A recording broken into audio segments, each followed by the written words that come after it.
ఎన్నికల సంఘం ఒక స్పష్టతనిచ్చింది. ప్రకాష్ రాజ్ గారు చెప్పినట్టు బెంగళూరులో ఆయన పార్లమెంట్ సభ్యుడిగా పోటీ చేసి ఉండొచ్చు, ఆయన పుట్టుండొచ్చు, ఆయన అడ్రస్లో ఆయన లేరు, ఆయనకి ఇచ్చినటువంటిది ఏదైతే ఫామ్ ఇస్తారో ఆ ఫామ్ తీసుకోవడానికి మనిషి లేరు, ఆ ఫోన్లకి స్పందన లేదు, దెన్ అది పక్కన పెడతారు.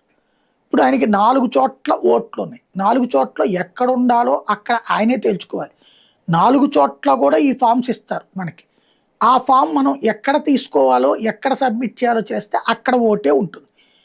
4 ఓట్లు ఉండటం నేరం లెక్క ప్రకారం, కాకపోతే పట్టించుకోం. ఎందుకంటే అది తప్పు మంది కాదు, ఎన్నికల సంఘానికి సరైన మెకానిజం లేకపోవడం వల్ల.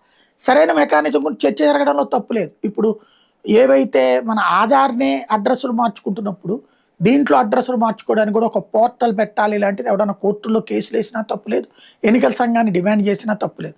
అలా కాకుండా ఏ అని ఎటకారపు నవ్వు నవ్వి ఎటకారపు స్టేట్మెంట్ ఇవ్వడం మానేసి ఎక్కడ ఓటు ఉంచుకోవాలో తేల్చుకుని అక్కడ ఓటుకి సంబంధించిన అప్లికేషన్ పెట్టుకోవాల్సిన బాధ్యత ఉంది. లేకపోతే ఆ తర్వాత నాకు ఎక్కడా ఓటు ఇవ్వలేదు, ఇది ఈ దేశంలో అరాచకం అంటే, ఈ దేశంలో దొంగ ఓట్లు 1కి 100 తయారు చేసేవాళ్ళు 1 కోటి మంది ఉన్నారు. కాబట్టి ఈ దేశంలో ప్రక్షాళన జరగకపోతే ప్రకాష్ రాజ్ లాంటి వాళ్ళు వస్తారని చెప్పను నేను. కానీ దుర్మార్గుల చేతికి దొంగ ఓట్ల ఆయుధాలు ఉంటాయి.